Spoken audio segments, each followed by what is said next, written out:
আসসালামু আলাইকুম viewers, welcome back to my channel Mili Mini World. আশা করি আপনারা সবাই ভালো আছেন। আলহামদুলিল্লাহ আমরাও ভালো আছি।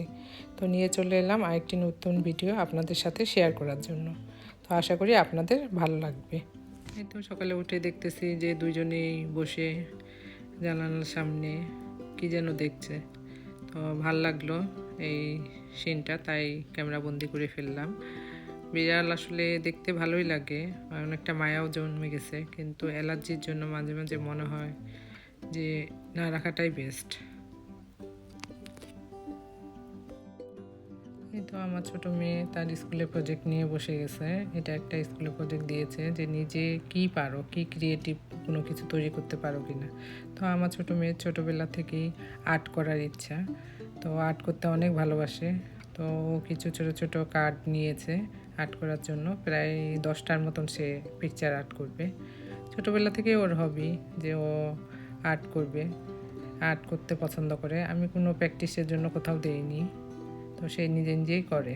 তো এটা হচ্ছে আমার বাইরে যে ফেন্সটা আছে তার উপরে একটা ছাউনি, যেটা আমি গুটিয়ে রাখতে পারি, আবার মেলেও দেওয়া যায়। তো ওরা দুই বোন কিছুক্ষণ পরে বাইরে যাইয়ে বসেছে, রোদ্দুর উঠেছিল, তো সেখানে আর্ট করছে।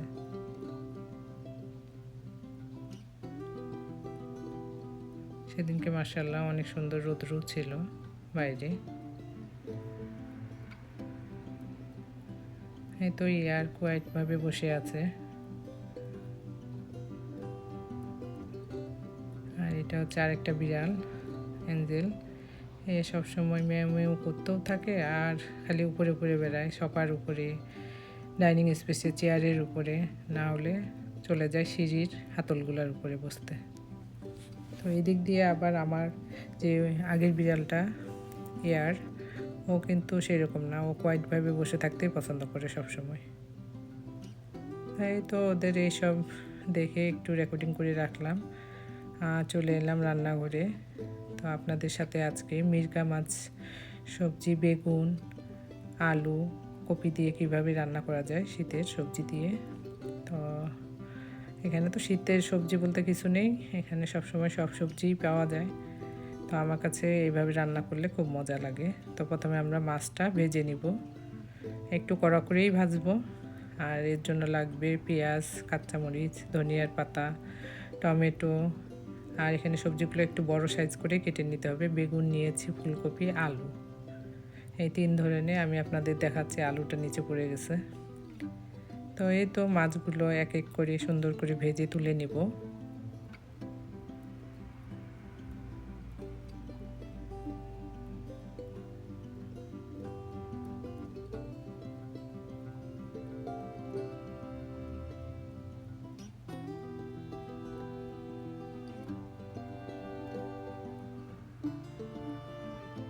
এই তো বড় মাছের পেটিগুলো ভাজতে আসলে অনেক কষ্টই হয় বলা চলে, কারণ এত ফুটে, অনেক ফুটে এই জিনিসটা। একটু সাবধানে আপনারা ভেজে নেবেন। এই তো সব মাছগুলো আমার একে একে ভাজা হয়ে গেছে। তো এখন আমি কড়াইতে পেঁয়াজ আর কাঁচামরিচ দিয়ে দিলাম, এটা হালকা করে ভেজে নিব। এই যে এরকম পর্যায়ে যখন ভাজা হয়ে যাবে, আমি পানি দিয়ে দেব একটু মশলাটা কষানোর জন্য। তো হলুদ দিয়েছি 1.5 চামচের মতো, আর এখানে আদা বাটা, রসুন বাটা দিলাম 1.5 চামচ।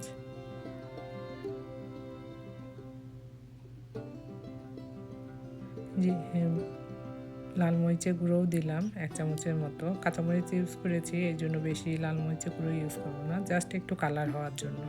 তারপরে 1 চামচ জিরার গুঁড়োও দিয়ে দিয়েছি। তো এটা একটু ঢেকে মশলাটা একটু কষিয়ে নিব 5 মিনিটের মতো। এই যে দেখুন, এরকম পর্যায়ে যখন হয়ে যাবে, পেঁয়াজগুলো একটু চেষ্টা করবেন আউলে দিতে। তারপরে আমি সবজিটা, কেটে রাখা সবজিটা অ্যাড করে নিব। টমেটোও দিয়ে দিলাম পাশাপাশি। তো এটা আমি 5 মিনিটের মতো এভাবে খোলা অবস্থায় ভাজবো, মশলাটার সাথে কষিয়ে নেব। ভাজা তো হবে না, কষিয়ে নিতে হবে।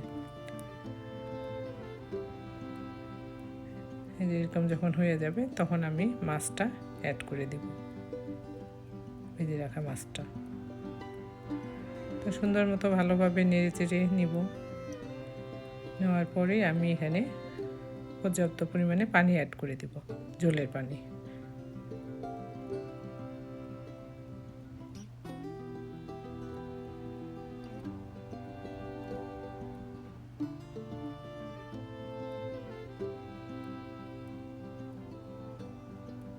মাছটা একটু বেশি করেই রান্না করেছিলাম, কারণ মাছ সবসময় রান্না করতে ইচ্ছা করে না, পুরো বাড়ি একটা ফিশ ফিশ একটা স্মেল চলে আসে, তাই 2 দিন যেন হয় সেই পর্যায়ে রান্না করেছি।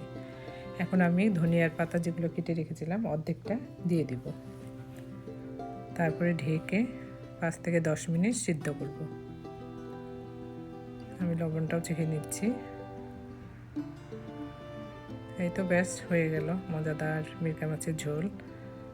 আর এখানে আমি একটু তুলে নিচ্ছি, আমার ছোটো বোনের বাসায় একটু দিব।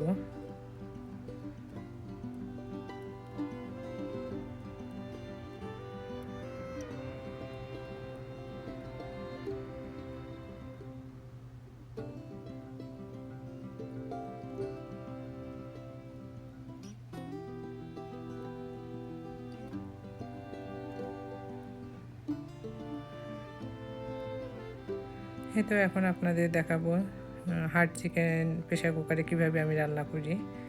তো হার্ড চিকেনটা ধুয়ে নিয়েছি ভালো করে, তারপর প্রেশার কুকারে নিয়ে নিয়েছি।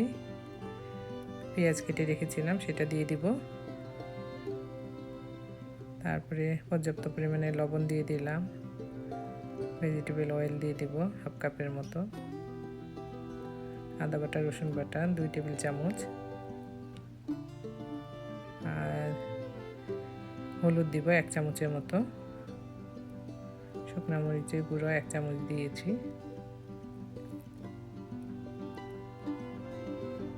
আর একটু গরম মশলাও অ্যাড করব। কাঁচামরিচ প্রায় 5-6টা ইউজ করেছি। আর এখানে একটু জুকুনি রেখেছিলাম কেটে। তো অনেক সময় আসলে পেঁয়াজটাই শুধু ভাল লাগে না, তো আপনারা জুকুনি দিতে পারেন, পেঁপে দিতে পারেন কেটে, তো এতে করে ফ্লেভারটা একটু আলাদা হয়। তো আমার কাছে ভাল লাগে, ট্রাই করে দেখবেন, আপনাদেরও ভাল লাগবে ইনশাআল্লাহ। তো এখন আমি পানি দিয়ে দিয়েছি আর প্রেসার কুকারটা লাগিয়ে প্রায় 7-8টা সিটি দিয়ে নিয়েছি।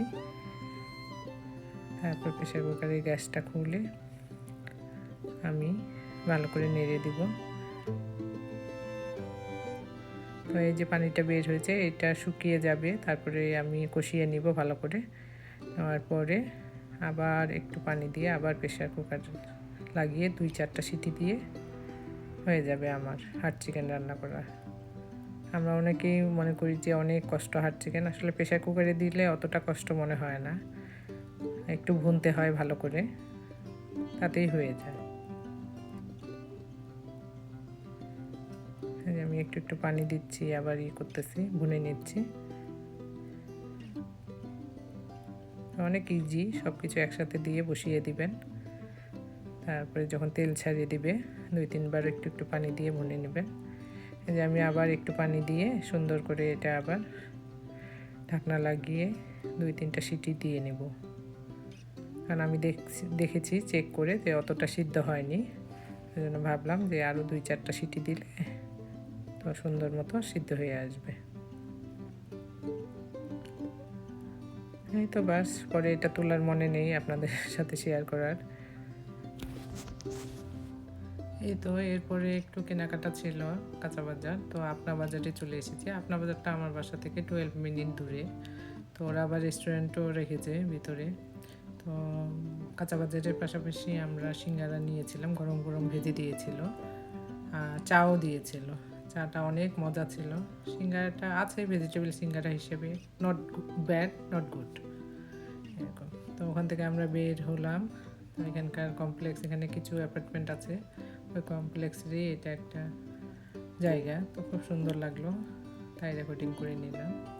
এই তো আমরা এরপরে বাজার করে বাসার উদ্দেশ্যে রওনা হয়ে গেলাম। এই যে চাটা মশলা চা ছিল আপনা বাজার থেকে, অবশ্য এটা ফ্রি দিচ্ছিল ওনারা, তো ভালোই লাগলো খেতে। আর এরপরে চলে আসলাম আমাদের নেবার নেবারহুডে যেই পার্কটা, সেটাতে সাফিয়া কয়েকদিন ধরে বলতেছে যে পার্কে যাব পার্কে যাব। তো পরে দেখতেছি প্রচণ্ড ঠান্ডা, তো বেশিক্ষণ ছিলাম না, জাস্ট ওকে খুশি করার জন্য কিছুক্ষণের জন্য এসেছিলাম। আর ওই যে দেখতে পাচ্ছেন ওখানে আমাদের সুইমিং পুলটা এখনও ওপেন হয়নি, তো সামার আসলে ওরা ওপেন করবে, সেই সময় আপনাদের সাথে অবশ্যই শেয়ার করব। তো এই তো মেয়ে একাই পুরো পার্কে, নিউ ইয়র্কে হলে এই পার্ক ভর্তি হয়ে থাকতো মানুষে, আর এখানে বাচ্চাই নাই, ও পুরো পার্কে একাই খেলতেছে। তো খুব খুশি হয়েছিল। আসলে মেয়েটাকে খুব একটা যে সময় দিতে পারি সেটাও না, তো একটু থেকেই খুশি হয় আলহামদুলিল্লাহ।